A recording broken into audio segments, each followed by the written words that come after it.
So குட்டனோட daily routine என்ன அப்படின்னு நீங்கள் நிறைய பேர் கொஸ்டின் கேட்டிருந்தீங்க. ஸோ இன்னைக்கு அதுக்கான வீடியோ தான் போட்டிருக்கேன். ஸோ இது வந்து ப்ளே டைம்ங்க. ஸோ ஃபர்ஸ்ட் வந்துட்டு இவனுக்கு இதுதான் நான் பண்ண போகிறேன். குட்டா விளையாடலாமா?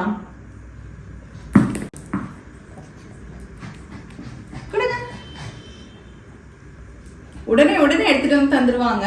சரியான ஆக்டிவா இருப்பான். இப்போ அவங்க கிட்ட போய் விளையாடணும் கண்டிப்பா.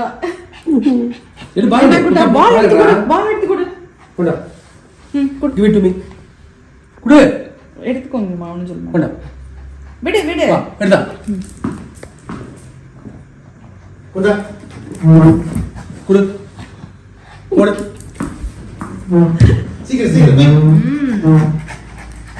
நிமிஷத்துக்கு 10 வாட்டி.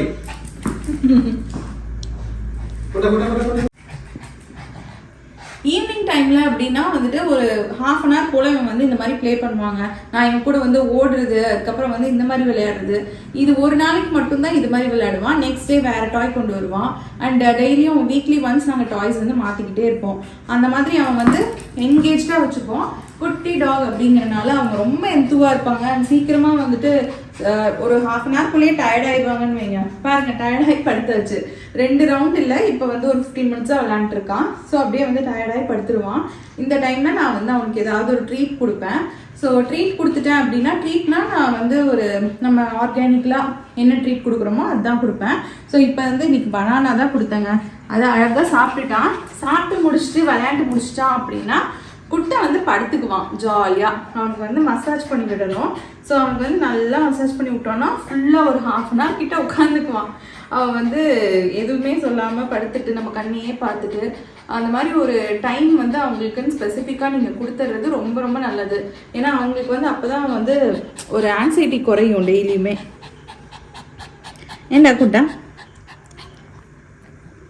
அண்ட் ஈவினிங் வந்துட்டு நம்ம வாழைப்பழம் இல்லை வந்துட்டு பப்பாயா இருந்தால் பப்பாயா கொடுக்கலாம். பட் எதுவுமே மாட்ரேஷனில் கொடுங்க. ஏன்னா எனி ஃப்ரூட் வந்து சுக்ரோஸ் இருக்கும் இல்லைங்களா? ஸோ இவங்களுக்கு வந்துட்டு குட்டியாக இருக்கிறனால நம்ம சுக்ரோஸ் இருக்கிற பொருட்கள் நிறையா கொடுக்கக்கூடாது. மேங்கோனா ஒரு 2 பீசஸ், அதாவது மாம்பழம்னா 2 பீஸு, வாழைப்பழம்னா நீங்கள் வந்து அடிக்கடி கொடுக்காம அப்பப்போ கொடுக்கலாம். ஸோ அந்த மாதிரி நீங்கள் வந்து கொடுத்துக்கோங்க. மாட்ரேஷனில் கொடுங்க எதாக இருந்தாலும். உங்கள் வெட்டினரி டாக்டர்கிட்ட கண்டிப்பாக டிஸ்கஸ் பண்ணிக்கோங்க கொடுக்கறதுக்கு முன்னாடி. ஏன்னா உங்கள் டாக்ஸுக்கு என்னென்ன அலர்ஜி இருக்குது அப்படின்னு அவங்களுக்கு தான் தெரியும். அண்ட் டெய்லியும் வந்து உங்களுக்கு சீவணும். சீவலைன்னா வந்து நாட்ஸ் விழுந்துடும். ஸோ அதனால் டெய்லியும் சீவுங்க. அண்ட் வந்து அவங்க என்ன நினைக்கிறாங்க அப்படிங்கிறத அவங்க செய்கிற ஆக்ஷன்ஸ் மூலிமா தெரிஞ்சுக்க ட்ரை பண்ணுங்கள். ஸோ அவங்க வந்து ஈஸியாக இருப்பாங்க. ஷிட்ஸு வாங்கணும், ஜாலியாக இருக்குது, ஹாப்பியாக இருக்குது, பார்க்குறதுக்கு குட்டியாக இருக்குது அப்படின்னு நினச்சி நமக்கு ஈஸி மெயின்டெனன்ஸ்னு நினச்சி நம்ம நிறைய பேர் வாங்கிடுவோம். பட் இதில் வந்துட்டு ஏகப்பட்ட சிக்கல்கள் இருக்குங்க. ஒரு நாளைக்கு நம்ம ஒரு half an hour to 45 minutes அவங்களுக்கு டைம் ஸ்பெண்ட் பண்ணியே ஆகணும். அண்ட் அவங்க கூட வந்து நம்ம டைம் ஸ்பெண்ட் பண்ணால் தான் அவங்க ஹாப்பியாக ஒரு லாங் டேவை வந்து அவங்க கடக்கிறதுக்கு ஈஸியாக இருக்கும்.